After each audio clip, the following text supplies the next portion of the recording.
I had a doula that I had deposited on. I called her and I said, "Hey, look, this happened. I don't know what happened." She said, "This happens and we need to see if you want to do something at home. We need to see if you want to do something in a hospital, but I can definitely help you with the process." Praying with my parents and just really asking for that dividing guidance of what is next. Welcome to the Chingona Revolution podcast, where we will bring out your inner badass Latina, overcome self-doubt, help you gain clarity, and pave your own path, all while leading with courage. I am your host, Latina coach and speaker, Erica Cruz.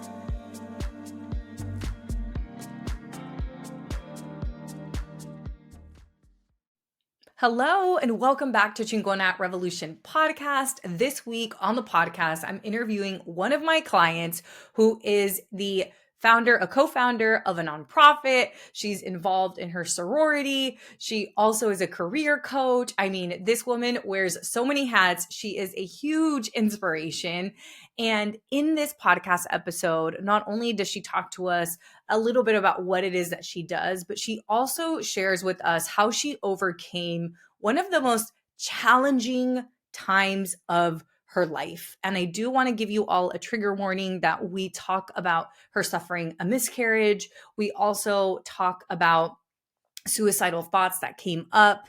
And we also talk about her religious views and how she challenged those views being put in this situation where she was suffering a miscarriage. So just wanted to give you all a trigger warning. And as always, we are not telling you what to believe, what to not believe on this podcast. We are simply sharing stories. And I think that this is a beautiful conversation between my client, whom I respect so much and is such an inspiration, a conversation between my client and myself, where she is Catholic, I'm not Catholic, but we both just align on a value level. And it's just a beautiful conversation from somebody who is constantly advocating for herself, for her community, and even challenging her government, challenging her church, challenging all of these different things that don't align with her, and really listening to her intuition.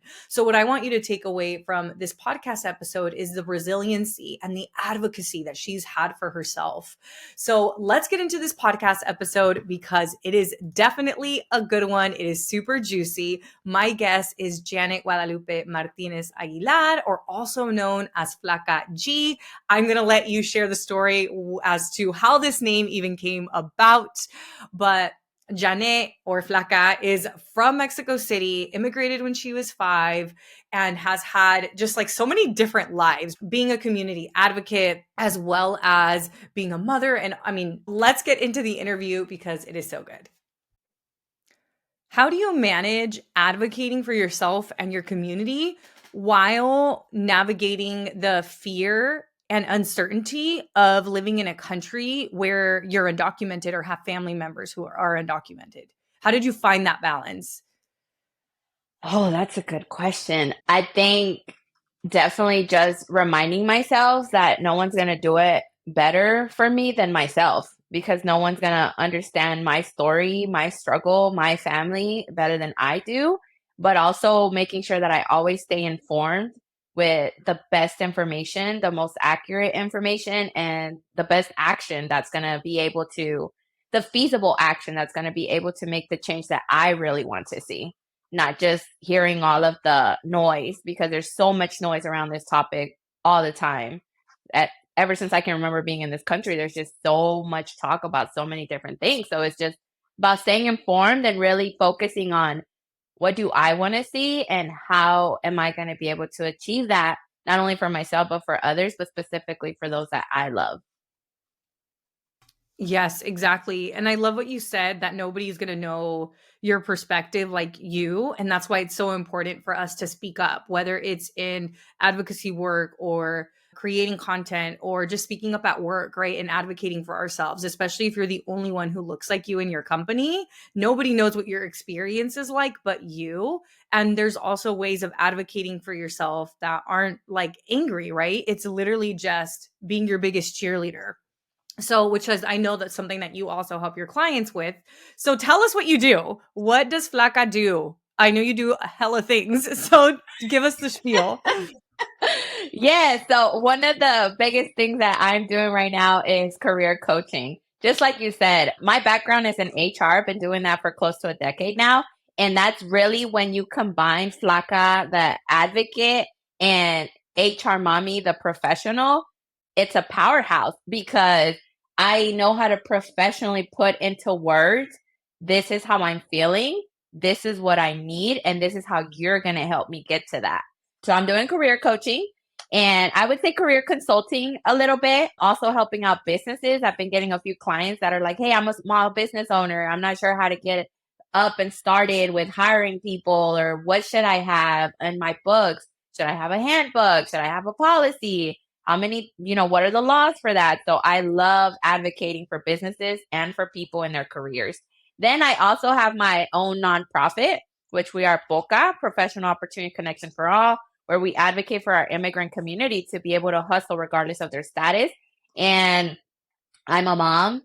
I call myself the progressive Catholic catechist because I am big on my faith, but I also don't necessarily agree with everything that our Catholic Church demands of our community. So just being very outspoken in that space as well. And I'm a sister, I'm a wife, I'm a daughter, I am an advocate. I think that's my biggest, you know, badge of honor. I don't think a lot of people, we are all advocates in our own way. I always see it, even if our in our small circles, bigger circles, we're all our advocates, but to where, like, just to be recognized by other people such as yourself, to be able to hear someone else call me that, I've really learned to own it this past year. I can't believe we're in 2024 now. I know. I can't believe it either. I would agree that the word advocacy, like as an advocate, that's like a great word that encompasses so much of what you do, right? You help people advocate for themselves at work. You're advocating for the community that you care so much about. You really just are an advocate for yourself and for others. And I think that's such a beautiful thing. And I also think you're this embodiment of somebody who is able to take parts of things that serve them, but also not accepting the parts that don't serve them, specifically what you just said about Catholicism, right? Where you can appreciate some things within the faith, but also advocate for yourself and for your community with like, hey, does this actually still serve us nowadays? Because this is a beautiful thing to have community, to have spirituality, to have a religious group, but let's also ensure that we're doing it in a way where everybody's being advocated for. So I feel like you're such a good embodiment. Like people look at the world today as super black and white when like things are in the gray zone. A lot of things are in the gray zone. Nothing's really black and white. And what you just said is a perfect example of that, where you're very proud to be Catholic, but you're also going to advocate for the things that maybe don't sit well with you. Absolutely. I think one of the biggest things for me is how we're very much outspoken about being pro life, but yet we don't educate our community on what that really means once the life is here. Because being pro life is teaching our children what's really going on out here in the world and how they're really going to thrive. So it's just so much that I enjoy it. And I think it's where that advocate hat really comes into play, because some people, it can drain you. It can be draining sometimes to be that person in the room that's like, I am tired of this. We need to change something. This cannot be done this way anymore. But honestly, it might sound a little weird, but for me, I'm like, no, I want to talk about this. Let's talk about the problems.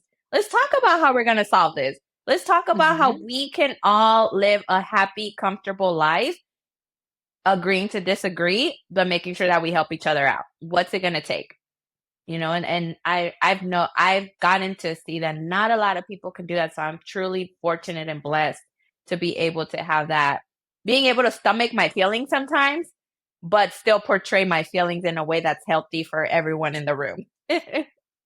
Yeah, definitely. And you've had, I guess the question is, in the last year, the last 12 months, I mean, I've only known you for a few months since we started working together, and it's been such an honor, but you've gone through a lot of challenges. And I'm assuming like having community and having your faith to lean on has been like a lifesaver. So whatever you feel comfortable with, like what are some of the challenges that you've gone through over the last 12 months? Oh gosh. So that would be a little over 12 months, right? Because then that would be January 2023. Since Happy New Year, everyone. But I think one of the biggest challenges, I really thought I had faced grief.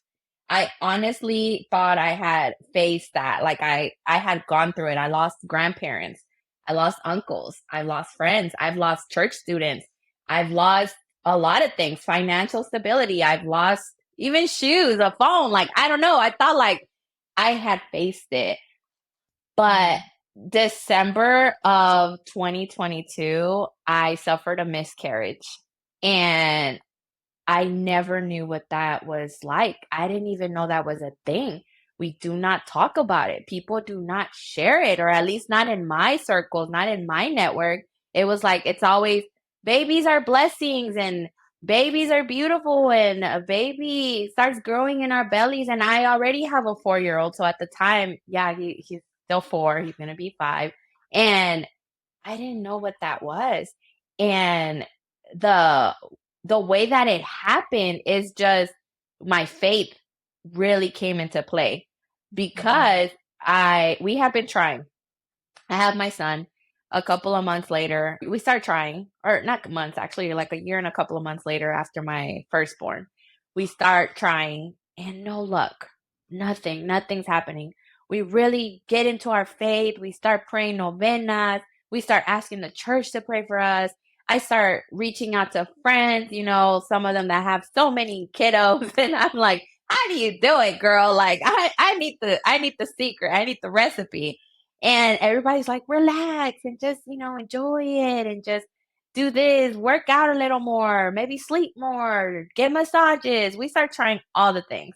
And boom, we finally are able to get pregnant in October of 2022. And this is where I start, like, now, things that I know, I'm like, I wish I knew then what I know now. Because my intuition was like, something's not right, something's up. Because with my first son, when I got pregnant, I immediately didn't feel myself. I was snapping a lot. I was nauseous. I had so many different physical symptoms that with the second pregnancy, I was like, something's up. I don't know what it is, but something's up. But I didn't feel as physically sick. So I decided, go to an OB, get my checkup. We hear a heartbeat. We are so happy. We are extremely like over just excited. We're like, yes, CJ's going to have a sibling. We're going to bring a new baby into this family. We finally have a house where we can start a nursery. We're financially good. Everything was perfect, Erica. My whole family was in good health. We were just living it up. Then I noticed that baby was way smaller than my firstborn on the ultrasound, just completely smaller. And again, my intuition is like, something's not right. I asked the doctor, why would the baby be so small? I don't remember my ultrasound with my son, them being this small. And she looked at me and she said, maybe your ovulation, like maybe you don't know your body. Maybe you were ovulate on a different day and you're actually not the time that you believe to be pregnant. So measurement says that you're actually 2 weeks behind. And I was like, no, for about a year and a half now, 2 years, I've been religiously following my cycle and I've been learning more about my body. And no, ma'am, I didn't like that answer. So fast forward, we go to another OB the week right after. And we go to that OB, we go into the ultrasound room. And when we go into that ultrasound room, baby's the same size and there's no longer a heartbeat. And I don't remember anything, Erica. I remember parts, and one part that I do remember, they had like this curtain thing where they asked me to change before the ultrasound. And Flaka is also a G. Flaka was pissed off. Flaka broke that thing. Flaka was like, I need a second opinion. Like, this isn't right. My baby was there last week and now my baby, what are you saying? I feel my baby, because I still felt like you still feel that warmth. And so I was like, no, this isn't. And I just remember blacking out. I didn't pass out, but it's like my body wasn't in my body anymore. And I had never felt that feeling ever. And then I don't want to call it real grief, but I finally lost something. Like I lost everything to me because our children are our entire world, regardless of how small or how the lines, the words on that pea stick, like your whole like illusions, your dreams, your hopes, like they're everything to us. So fast forward, get into a room, the doctor, I really appreciate her. She tried her best to be like that science balance with that human balance. Walks in, kind of dimmed the lights, and she just held my hand and she said, "I'm so sorry that this is happening, but we need to talk about some decisions because I have no idea how long you have been carrying an embryo this way, and your body could catch an infection, and we're going to need to talk about procedures and next steps." And I looked at her. I tried my best to pay attention. My husband was with me, and us being Catholic, like it, a lot of the procedures were against our beliefs. A lot, like a DNC. I didn't know what that was, but essentially they go in and they clean out your body. So my question was, do I get my baby? She looked at me and she said, "That's not a baby." But my faith tells me that's a baby. So it was time to channel Flaka. It was time to be like, I don't give a damn what you say. That's my baby. So what can you do in your science mind and your medical ability to achieve what I want, which I want my baby. Whatever pieces of them there is, because clearly there was a heartbeat there. So I'm gonna need the pieces that were there, ma'am. She said, "Well, I can send you some medication home. You can put them in privately or you can put them in orally." And I said, "I know my mind. I know my will. I can't do orally because I will spit that. I will spit that shit out. Like it's not. I'm not going to voluntarily take some medication that I feel is going to hurt my baby, even though I understand that they're no longer with me. But I just wanted. I was holding on to that hope that this doctor's wrong. Their ultrasound machine's not working. My baby's still here. Like, why would you say this to me right now?" Come home and really leaned on my prayer, really leaned on my community. I had a doula that I had deposited on. I called her and I said, "Hey, look, this happened. I don't know what happened." She said, "This happens and we need to see if you want to do something at home. We need to see if you want to do something in a hospital, but I can definitely help you with the process." Praying with my parents and just really asking for that dividing guidance of what is next. How are we going to do this? Because my body is holding on to this baby and holding on to this embryo, whatever you want to call it. And my body is stronger than me because obviously I want to be alive. I want to be healthy. And after that, I was just looking for resources. I'm in Texas. We are alleged to be very pro-life here. So I said, you know what? Who do we call whenever we want support for something that maybe doesn't exist yet? We are supposed to call our government officials and they're supposed to give us lend us their ears and lend us their attention and lend us their resources and their power to really help us find a solution to what it is that we need from them. So I started calling the governor's office and the attorney general office. And I was like, "I'm suffering a miscarriage and the doctor said that they wouldn't give me my baby. So what are you going to do in this case? Because I don't want to abort, but that's what they're telling me to do. But you're telling me abortion's illegal. So am I going to jail or what? Are you going to help me through this?" No one had answers for me, Erica. It was like silence. And this is not Janet. This is Flaka all the way. Like I was just so pissed off and so hurt and just trying to do what I wanted to do and what my heart wanted. So then I get on TikTok and I just share a little bit and I'm like, "I need help. Have any of you collected pieces of your baby after miscarriage? How did you do it?" Boom. I start getting DMs. "Oh, check out this place. Check out that place." I find a nonprofit in New Jersey where they send you kits of collecting the pieces of the miscarriages. and you can put them in a little casket and you can bury them as you like, or keep them in a plant, or put them in a necklace, like do whatever it is that you're willing to do. Then again, go into my faith. I call the church and I'm like, I'm about to take this medication at home. I'm collecting my baby pieces. I'm 10 weeks. They had a heartbeat. What's the process in the Catholic Church? Can you believe they did not have one? They could not believe that I was about to do this, because they were like, well, typically don't they like clear you out at the hospital? It was just mind blowing. So here we go, having conversations with the bishops and the priests and everybody about, this is what I want to do. And we're going to bury these pieces of my child and we're going to celebrate their life, because I felt butterflies. I heard a heartbeat. I felt that instant connection of, this is my child. So just facing that, I wouldn't have been able to do it throughout online community, my sorority sisters dropping off my favorite drinks and my favorite snacks at the front door, my husband, my family, my rosaries, my not meditation at the time. I don't even know what I was calling it at the time. And then I was already in therapy because I had suffered a couple of uncles losses and my grandpa, which that hit me like a bus.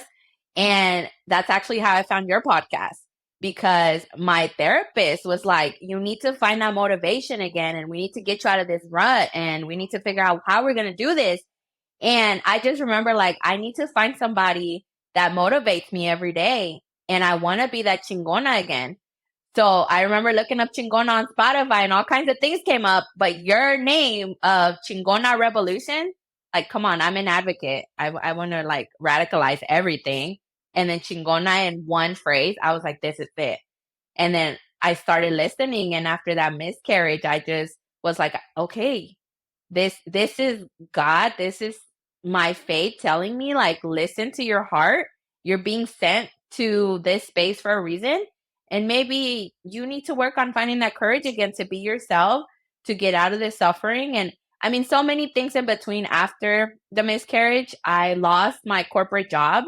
I was fired for the very first time in my life, because they expected me to be exactly who I was before the miscarriage. And I just couldn't. I was not going to be that strong-willed HR professional that was just patient with everybody. My patience was cut very slim after that loss. And so I lost my job. We were struggling for a little bit. I remember being really sick. My body was just not working with me. I was constantly getting sick. I remember I had COVID. I was having suicidal thoughts. I was like, why did I get to stay here and not my baby? It was just a lot of stuff, heavy, dark stuff happening. And I just remember like listening to one of your podcasts, and I don't remember exactly which one it was, but it resonated so much on like finding out who we truly are and really building that courage to find and just go for what we want. And that's when I said, you know what, honey, to my husband, and I said, I'm going to sign up for this because I feel like this is the community that I need to pull me out of whatever is going on. Because I do strongly believe that we can pray all we want, but we need to put actions with our prayer, or we're not going to be able to accomplish much more. Thank you for sharing everything that you shared, because you are probably the third client I've had who has gone through a miscarriage, and every single client has described it as the worst experience and the most challenging experience they've ever gone through. And the same like story of, nobody's talking about this in our community. And you all ended up turning to social media, and that's where you ended up finding community. So first, thank you for sharing that vulnerable story. Secondly, I'm so sorry that that happened. I have no idea what that experience is like. I can only imagine, but I know that people listening who've gone through this just felt so seen by everything that you shared. And the other thing that I want to point out, like I spoke about this at the beginning, where you're such a beautiful example of somebody who like has their values, but you're also willing to challenge things. So what Flaka just shared with us, right, is like she practices, she's a part of the Catholic religion, which is a pro-life, right? She's not telling you what to believe, what to not believe, but even though she is a participant of this church and this religion, she's still challenging things. And that is just such a beautiful example of like, it's not one way or the other way. It's not all black, it's not all white. It's not like I'm right, you're wrong. It's like, let's have these difficult conversations because this is a very complicated topic. So I just feel like you did such a beautiful job of communicating that. And I love that you reached out to your government and like you're just an advocate. Like that is you're like the chingona advocate. Yeah, I don't even like, and that's where I am very strong on my faith, because I'm like, what in the right mind told me to call like fucking governor? What's he care? You know, he's Yeah. got other things. Like, he has no idea of my existence. Like, why would I, like, I don't know what happened to me in that moment, that I was just like, I need resources, and who's like, who is supposed to be like Jesus in this moment in our times to help me, to not cure me, but to help me heal. It is them. They're in power. We are following them, whatever side of the politics you stand on, we're following them, because they impact everything that we do, or that we're gonna do, or that we're Exactly. thinking about doing. Yeah. So now, obviously, you've spoken about this when we did our live. You've spoken about this now. I'm assuming you shared this with other people as well. I'm curious how many people have come to you since sharing such a vulnerable experience with like, thank you. How many people have approached you? You don't have to give me a number, but like, just tell us a little bit about what has happened since you vulnerably shared this experience that many times is just brushed under the rug and people don't talk about. Definitely through social media. It's like every other day. So I might pop up on somebody's For You page or something on their algorithm, and they'll reach out and they'll just say, thank you.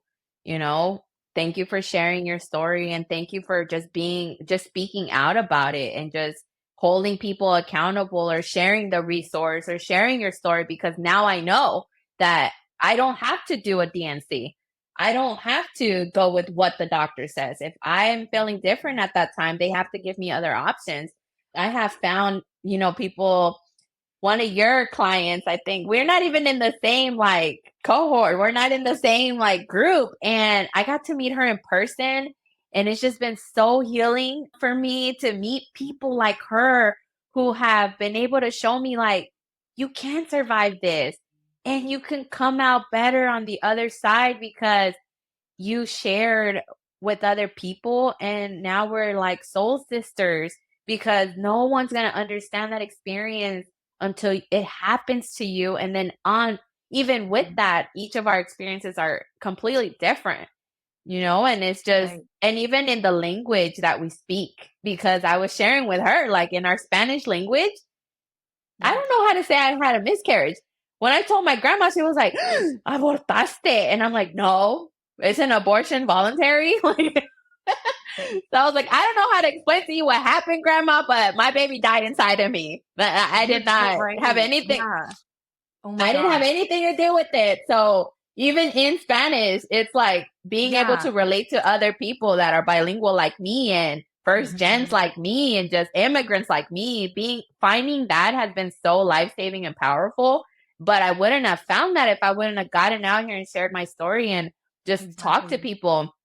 And as much as it makes me feel, or it has made me feel like, it obviously changed me. It changed the whole trajectory of, I feel, my entire life, and my family's life, and my family's Mhm. just dynamic. It has also saved me, and it has healed so many parts of my life, and it has healed so many people around me, because that tough conversation, that tough situation, that very hardest thing I feel like I'm ever going to have to go through, because I still remember before this miscarriage, I could not talk about death, Erica. I could not face burying my mom. Just the thought of it would give me so much pain and sadness and hurt that now I'm like, I buried my own kid. Like, mom, you lived your life. It sounds cruel, but now it's like it's healed so many parts of us where Mhm. it's like we're able to have more rough conversations now, because that is one of the roughest conversations, having to look at somebody that you love in the eye and just say, I lost your grandbaby. My body's not responding. My body, I don't know what happened.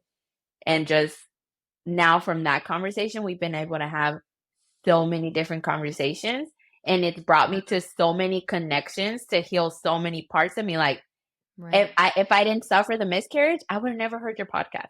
If I never got into your podcast, I would have not joined Courage Driven Latina. And if I didn't join Courage Driven Latina, I would have met all these powerful, like, chingonas all over the country that are just doing so many things that have helped me heal so much throughout this last year.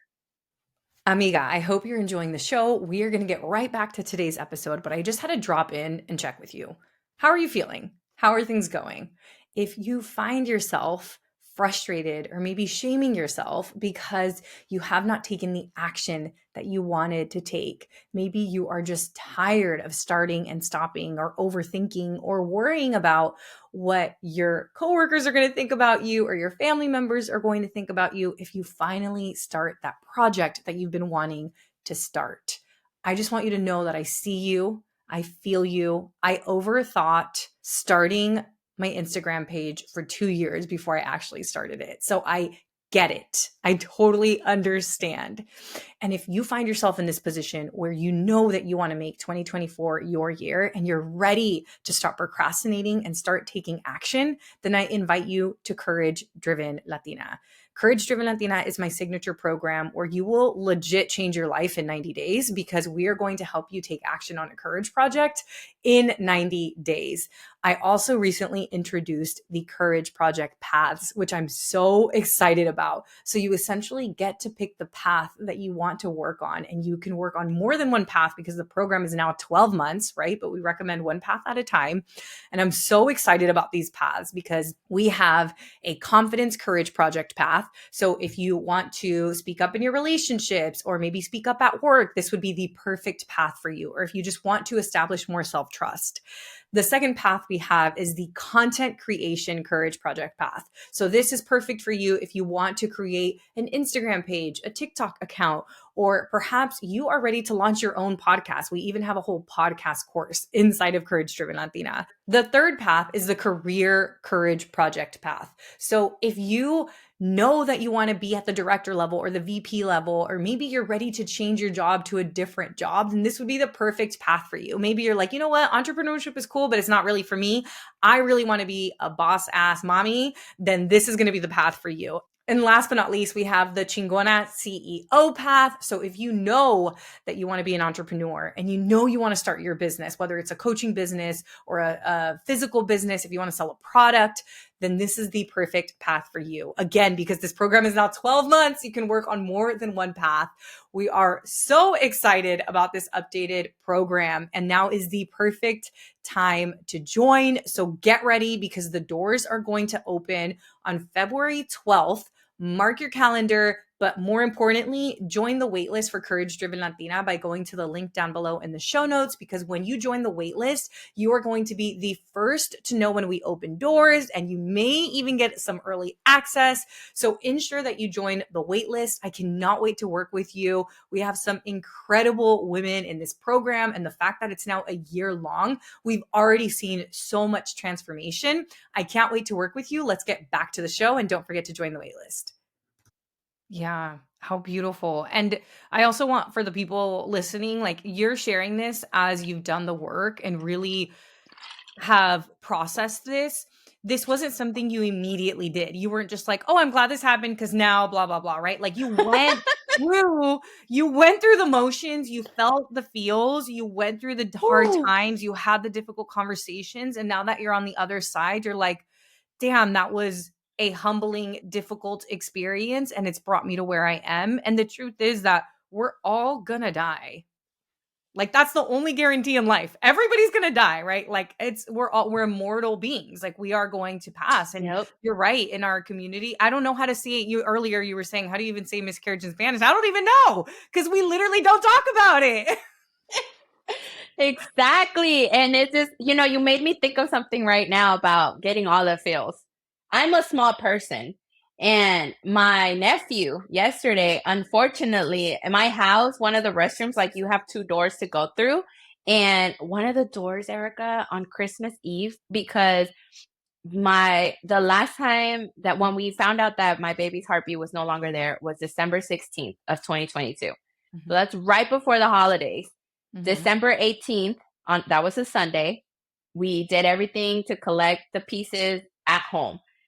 December 25th comes around. They kept him at the funeral home, everything, because they didn't have the room. Like I get frustrated about funeral homes and how they work, but that's a whole nother topic for a whole nother day.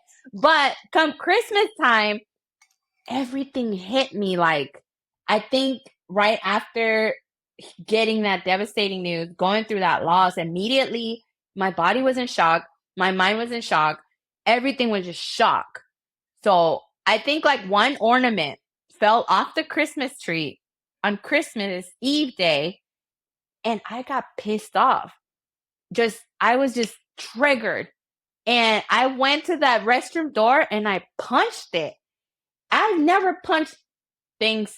Maybe I have, but for different reasons.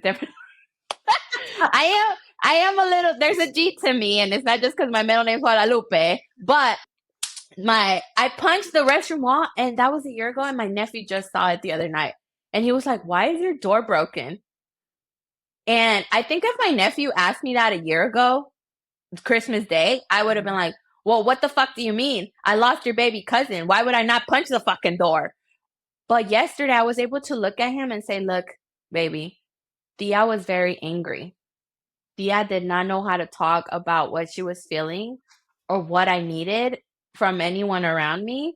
So I used my anger on the door. I took it out on the door because I didn't want to go to jail and take it out on my husband or my kid. So it's like, I went through all the feels. I went through all the painful of, I don't want to be here anymore. Reaching out to the suicide hotline, telling my therapist, like, yeah, I'm not filling out these questionnaires the way I'm supposed to, because on the questionnaire, I was smart enough to be like, no, I'm not depressed. What are you talking about? I'm fine. But what I was saying to her in our sessions was different than what I was writing down. And then having to face, like, I need more help. I need a psychiatrist. I need somebody that knows more about this than I do, or how our mind works, to be able to support me. I need to talk about it in a way where I'm not going to be politically correct about what I'm feeling, because I think I was being very careful as to, like, do they believe that's a baby or not? I was just being very mindful of them and what they believe.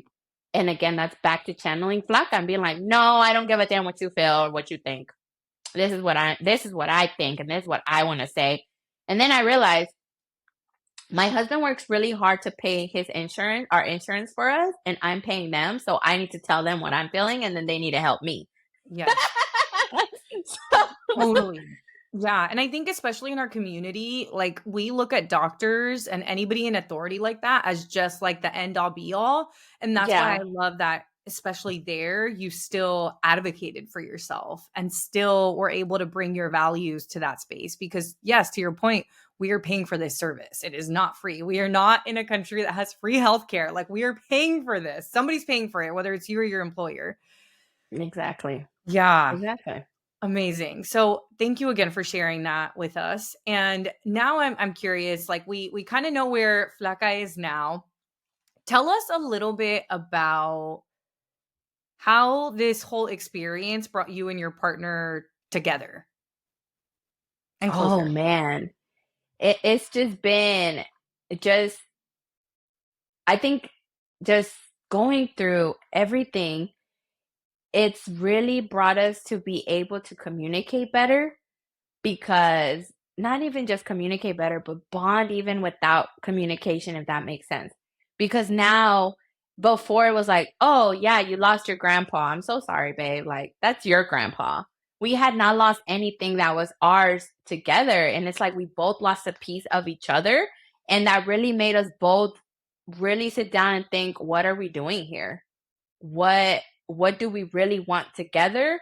and really kick in, like you just said, we're all going to die. What do we want to do with the time that we have here? And we're not even guaranteed the time that we have here.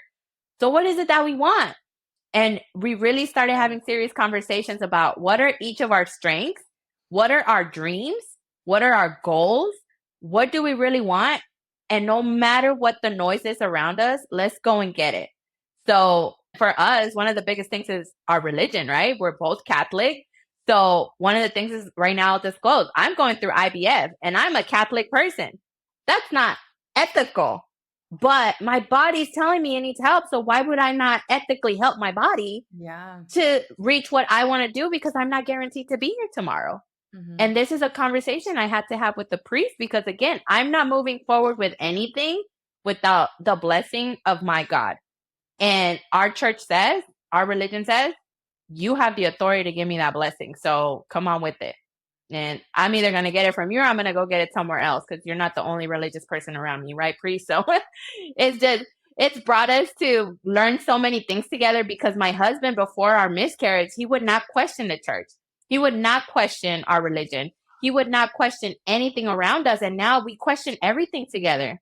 Mm-hmm. And I'm not the only one challenging things around me. Now it made us a better team.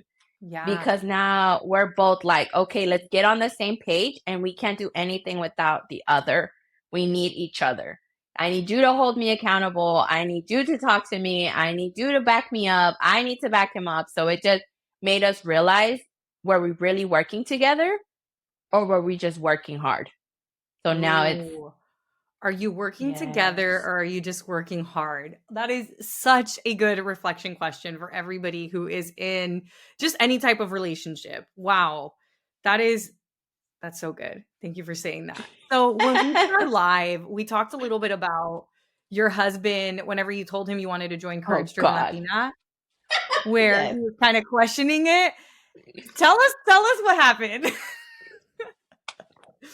So our house is very techie, right? So we have I was doing AirPlay when you did one of the webinars for Courage Driven Latina. And specifically, one of your things was like, if you're having trouble with justifying the cost or the expense, I forgot what the word was that you used, to your partner, like, this is for you. So I was like, that was his biggest thing. Like, he was like, who is this girl?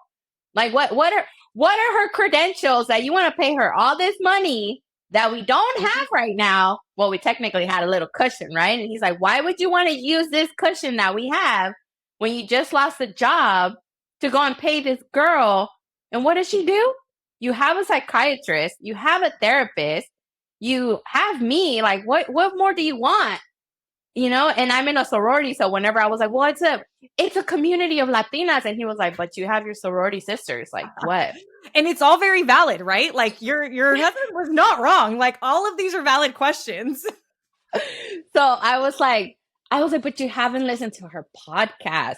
I was like, she comes from a place where she understands that there was a hard decision to be made, and walking away from something that's so stable, so secure. I was like, come on, like, let me try it. Like, I was like, I'm going to try it. And again, this is where I go back to Flaka, because at the end of the day, I was like, well, if you want to get technical about it, who's the breadwinner in the house? I am. So I was like, I'm going to use my money to go into this program, because my intuition, my heart is telling me I need to do this for myself. So I was like, I'm just going to do it.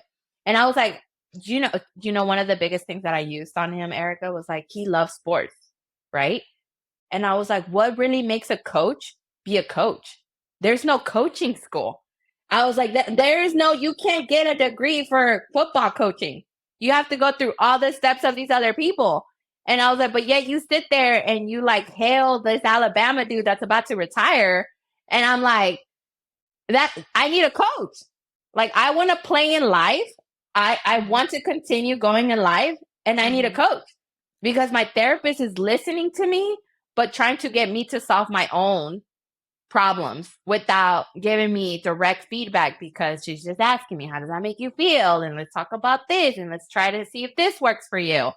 And I'm like, this is not guaranteed, but I remember I told him, like, this is a set timeline with people that I will be able to relate to because we all have one goal in common, and that's to find courage as Latinas. So I need to do this. And I remember he was like, okay, well, if it doesn't work out, I told you so. And I was like, okay, well, I'm not going to know if it doesn't work out unless I do it. So here we are. And now he makes sure that I don't miss any Tuesday calls. So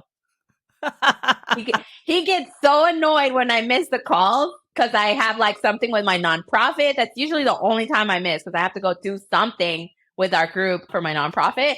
And then I'll come home and he'll be like, so when are you going to make up Tuesday's call? I love it.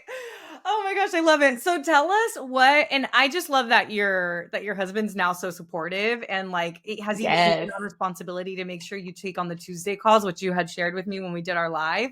So for the people listening, and we're like about to wrap up, but what is it that you're working on inside of Courage Driven Latina? Showing up more on social media for my business. Because it's just been like a struggle to just confidently or just to even show up. Like I could not talk into a camera before Courage Driven Latina. I was like, oh my gosh, like let me do my makeup, let me do my hair, let me make sure my teeth look right. Like I even went and got Invisalign because I was like, okay, I'm gonna do this Courage project. So it got me to go like get him. But that's what I'm working on, to just show up more and just show up imperfectly and really just share what I have to say about careers, about community, about I call it chisme too, because sometimes I just jump on and I'm like, look, y'all, I got some tea. This is happening in Texas, and I'm tired of this shit. Yep. Yes. You So bring just such a been showing up. beautiful energy to the calls, and your business has been going great. Like so much so yesterday you were like, I had to stop taking on clients. I'm like, girl, this is a great problem to have. Yes, it's been like I did not realize how many people have that need to really sit down and talk to somebody about, this is what I'm doing right now and this is where I want to go, but I don't know how to get there. Yeah. So it really has been like my passion because I love everything to do with HR. Absolutely everything. Some people hate being in HR because of the termination part, but I don't, because I'm redirecting you. When I terminate you, I'm telling you, this is not for you. Go Yeah. find where you need to be. I So love I that love reframe. everything. Yes, and that's something I've gotten so good at. I've gotten so much better at that. I'm not the best when it comes to the self-coaching. I'm trying to learn that better. I've been watching the program, like, or the video over and over because I'm trying to learn. And when you do it with other people, I try to follow. But when I tell you that now I'm able to be like, okay, this is the negative thought, but what's positive about it? I'm so much better at that now. Yeah. And so my business has been going amazing. It's been pretty busy, and I just love helping people with their careers because then it impacts their income. Then when they impact their income, their wealth gets impacted, and then generations to come can enjoy that. And Exactly. I'm just trying to build legacies wherever. If you meet me, I want to help you with your legacy because I know that my legacy is going to be like I stood up for everybody and their mama. So what is your legacy? That's what I'm trying to help people find out.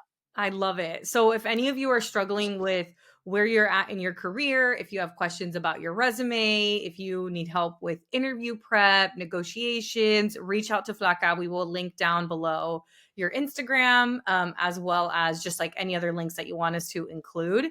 And let's see, is there anything I didn't ask you that you want to share before I let you go? I think just very one of the things is just really narrow down what it is again that you want to work on and build that courage to just go for it. Don't let anything stop you. Where I keep saying this all week. I've been saying this all week to so many people I've talked to. If you're in any part of the world, right, but specifically the United States, we are one of the most powerful nations in the world. There is absolutely no reason why you cannot find the resources and the backup to find what or do what it is that you're wanting to do, because there is someone anywhere in the world ready to support you and to be there for you. You know, there's this song by Daddy Yankee that I've been really getting into that I think is like Bonita Vida, Vida Bonita or something like that. And he talks about like people are good. There's just bad things that happen. Mm, And my yeah. miscarriage like helped me really learn that.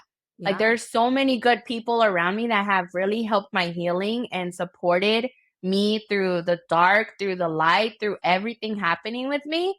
But that was a really fucked up nightmare that's Yeah. happened. But that didn't make anybody bad around me. So it's just remember that there's good people out here, just bad shit that happens. Beautiful. And if you join us for the next round of Courage Driven Latina, you will be in it with Flaka because now the program is a Mm. year long, right? So you won't just be able to work on one project, which is showing up on social. And then about the self-coaching, we have a bunch of new videos coming out in like a couple of weeks, one specifically step by step on self-coaching. So you'll have that. Oh, nice. I'm ready. Yes. I'm so excited. I can't stop talking to Kande about it. I'm ready. I know. I'm so excited as well. Amazing. Flaca, thank you so, so much for showing up, for being vulnerable, for sharing your story in such a beautiful, unfiltered, and vulnerable way. I know that your story resonated with so many people, and you are this embodiment of somebody who is constantly practicing courage. So, for those of you listening, if you took anything away from this episode, please be sure to screenshot it and share it on social media and tag both of us. We will have Flaca's Instagram down below in the show notes. And then my Instagram, I think you all already know, it's the Erica Cruz. Flaca, thank you so, so much. And I will see you on Tuesday. Yes. See you then. Thank you so much for having me. Thank you so much for joining me this week. Make sure to visit theericacruz.com. That's Erica with a K, where you can subscribe to the show so you'll never miss an episode. You can help this podcast grow by supporting me with an Apple Podcast rate and review. If you took anything away from this episode, I invite you to take a screenshot and share it on social media so that your favorite badass Latinas can also check it out.